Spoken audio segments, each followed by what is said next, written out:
Hello friends, ఎలా ఉన్నారు? నేను శైలజ. వెల్కమ్ టు మీ శైలజ వ్లాగ్స్. ఈరోజు ఇంకొక ఇన్స్టెంట్ దోశతో మీ ముందుకు వచ్చేసానండి. ఈ దోశ చాలా టేస్టీగా, చాలా అద్భుతంగా ఉంటుందండి. అలాగే దీనికి కాంబినేషన్గా ఒక టేస్టీ అయిన చట్నీని కూడా ప్రిపేర్ చేసుకుందాము. ఈ రెండిటి కాంబినేషన్ అయితే అద్దిరిపోతుందండి. చాలా హెల్దీ అండ్ చాలా టేస్టీ. మార్నింగ్ బ్రేక్ఫాస్ట్గా కానీ, ఈవినింగ్ స్నాక్స్గా కానీ, లేక నైట్ డిన్నర్గా కూడా ఈ దోశని ప్రిపేర్ చేసుకోవచ్చు. రెసిపీలోకి వెళ్ళే ముందు మన ఛానల్ని ఇప్పటి వరకు ఎవరైనా సబ్స్క్రైబ్ చేసుకోకపోతే వెంటనే సబ్స్క్రైబ్ చేసుకోండి. ఈ రెసిపీ కోసము ముందుగా ఒక గిన్నె తీసుకొని దానిలోకి 1 కప్పు బొంబాయి రవ్వ తీసుకోవాలి. లావుగా ఉన్న, సన్నగా ఉన్న, మీకు ఏ రవ్వ అవైలబిలిటీలో ఉంటే ఆ బొంబాయి రవ్వని తీసుకోండి. దీనిలో 1 కప్పు నీళ్లు పోసుకొని ఒక 15 నిమిషాల పాటు మూత పెట్టి నానబెట్టుకోవాలి. ఈలోపు చట్నీ ప్రిపేర్ చేసుకుందాము. ఒక బాణల్ తీసుకొని దానిలో కొద్దిగా ఆయిల్ వేసుకొని 7 నుంచి 8 ఎండుమిరపకాయలు వేసుకోవాలి.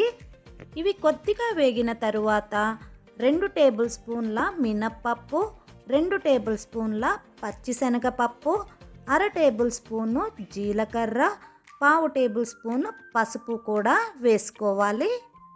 వీటిని హై ఫ్లేమ్లో పెట్టి వేయించవద్దండి, మీడియం ఫ్లేమ్లో పెట్టి వేయించుకోండి.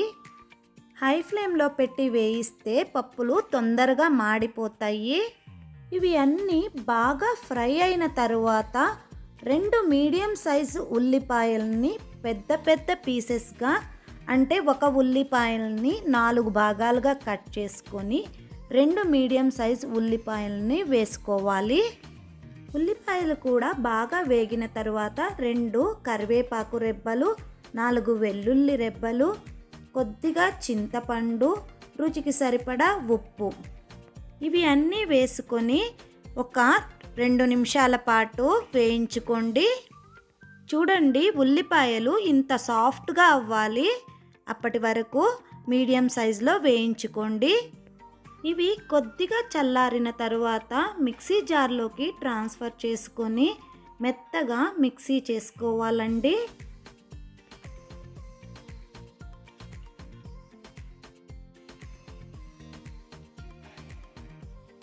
చూడండి, ఇక్కడ చూపిస్తున్నట్లు ఇంత స్మూత్ పేస్ట్ లాగా మిక్సీ పట్టుకోవాలి.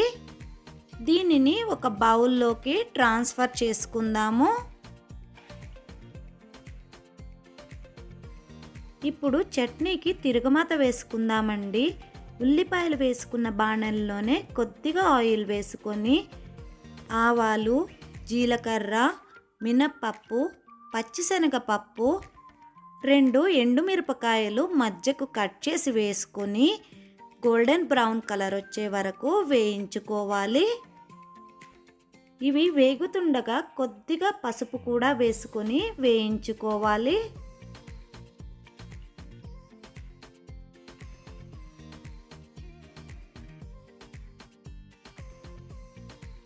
ఇవి బాగా వేగిన తరువాత చట్నీలోకి ట్రాన్స్ఫర్ చేసుకోవాలండి.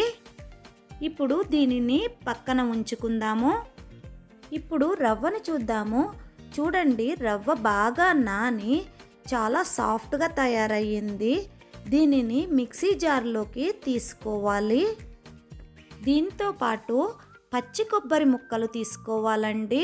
మనము 1 కప్పు రవ్వ వేసుకున్నాం కాబట్టి 1 కప్పు పచ్చి కొబ్బరి ముక్కలను తీసుకొని 2 కలిపి ఇంత స్మూత్ పేస్ట్ లాగా వచ్చేటట్లు మనము మిక్సీ చేసుకోవాలి. నేను జార్ కూడా కడిగి దీనిలోనే పోస్తున్నానండి. ఇది మనకు దోసపిండి కన్సిస్టెన్సీలో ఉంటే సరిపోతుంది. మరీ థిక్గా ఉండకూడదు, అలా అని మరీ పల్చగాను ఉండకూడదు. ఇలా ఉన్న పిండిలో రుచికి సరిపడా ఉప్పు వేసుకోవాలి. ఉప్పుని మిక్స్ చేసుకున్న తర్వాత 1 టేబుల్ స్పూను జీలకర్రను ఇలా అరచేతిలో వేసుకొని బాగా నలిపి పిండిలో వేసుకొని మిక్స్ చేసుకోవాలండి. వీటితో పాటు ఒక పావు టేబుల్ స్పూను బేకింగ్ సోడా కూడా వేసుకొని కొద్దిగా నీళ్లు పోసి మనము పిండిలో ఇవన్నీ మిక్స్ చేసుకోవాలి. మనకు దోసల పిండి రెడీ అయిపోయిందండి. ఇప్పుడు దోశ వేసుకుందాము. ఒక పాన్ తీసుకొని కొద్దిగా ఆయిల్ వేసుకొని ఇక్కడ చూపిస్తున్నట్లు పాన్ మీద స్ప్రెడ్ చేసుకోవాలి. తరువాత దీని మీద దోసల పిండి 1 నుంచి 1.5 గంట వరకు వేసుకొని స్ప్రెడ్ చేసుకోవాలండి. నేను ఇక్కడ గరిట పెట్టి ఎక్కువగా స్ప్రెడ్ చేయలేదండి, ఆటోమేటిక్గా పిండే స్ప్రెడ్ అయిపోయింది. దీనిని మీడియం ఫ్లేమ్లో ఉంచి 2 నిమిషాల పాటు కాలనివ్వాలండి. చూడండి పైన హోల్స్గా పడి ఎంత బాగా స్పాంజీలాగా వచ్చిందో దోశ. ఈ దోశ కాలడానికి కొంచెం టైం తీసుకుంటుందండి, కంగారు పడవద్దు. ఇక్కడ చూడండి పైన పచ్చిదనం లేకుండా డ్రైగా అయిపోయింది కదా, ఆ టైంలో మనము టర్న్ చేసుకోవాలి. చూడండి ఎంత బాగా వచ్చిందో దోశ. రెండో వైపు కూడా ఒక 2 నిమిషాలు కాల్చుకోవాలి. ఇలా కాల్చుకొని సర్వింగ్ ప్లేట్లోకి తీసుకోవాలి. రెండవ దోశ కూడా వేసుకుందాం రండి. చూడండి కొద్దిగా ఆయిల్ వేసి పాన్ మొత్తం స్ప్రెడ్ అయిన తర్వాత దానిపైన 1 నుంచి 1.5 గంటల వరకు పిండి వేయాలి. మరి రౌండ్గా ఏం రావసరం లేదండి, దీనికి ముక్కులు చెవులు వస్తున్నాయి. మీకు రౌండ్గా వస్తే వేసుకోండి, కానీ టేస్ట్ మాత్రం అద్దిరిపోతుందండి. మీకు ఇంకా బాగా కలర్ రావాలి, ఇంకా క్రిస్పీగా ఉండాలి అంటే ఇంకొంచెం సేపు దోశని కాలనివ్వండి. మంచి కలర్తో చాలా క్రిస్పీగా వస్తాయి. ఈ దోశ చూడండి ఎలా ఉందో, ఎంత పల్చగా కూడా ఉంటుందండి. చూడండి థిక్నెస్. గెస్ట్లు వచ్చినప్పుడు మీరు వేడివేడిగా కనుక చేసి మనం చేసుకున్న చట్నీతో కనుక సర్వ్ చేస్తే మీకు కాంప్లిమెంట్స్ అండి. మీ ఇంట్లో వాళ్ళకి చేసి పెట్టినా మీ ఇంట్లో వాళ్ళు కూడా మిమ్మల్ని బాగా మెచ్చుకుంటారు.